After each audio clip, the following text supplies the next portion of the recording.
जाना तरवी से हम पढ़े ना आवत रहनी हवे। हाँ रात भर तो हम निपिल वही नहीं हवे। अब कथी हम इंडिया के बताई कथी बनैले बनी टास्क कथी सवाल ना बनैले बनी। रात भर पेलबेले बा, रात भर आदमी तो 1-1 घंटा ना पेलवावेला, तू लोग रात भर पेलबे। हाँ नया खून बा ना, इसीलिए तू लोग रात भर पेलबेले बा। तो जब पेलबे तो सवाल कहाँ से बनेंगे, द मैडम के जवाब रात भर जैसे पेलबेले बाड़ो। एकदम माथा एकदम चाटा तरी। क्या पूछ रहे हैं, जवाब दो। ए मैडम जी कहाँ से दी जवाब, रात भर तो लोग चोदबैले बा हुमच हुमच के, तो कहाँ से दिए जवाब। अरे साला कैसे हंसत तारू रे, जैसे लगा था घोड़ा के लौड़ा मुंह में घुसा देल बा पूरे के पूरे।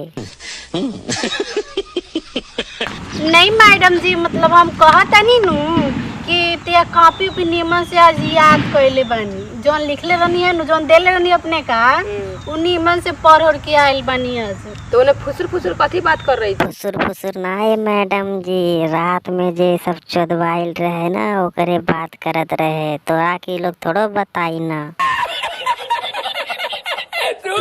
उन मैडम जी वो हमर कलमवा नु हम इनका घरे गइल रहनी, मतलब याद करे एगो टास्क। ना ए मैडम जी सब बहाना करत तारो, ठीक बा सब चोदबैले बा। भाई लोग आप ही लोग देखा ना ओकर चुच्ची देखा ना कितना बड़ा बड़ा बा, जे लड़की ठोकवावेली ना ओकरे चुच्ची इतना बड़ा बड़ा रहेला, ठीक बा।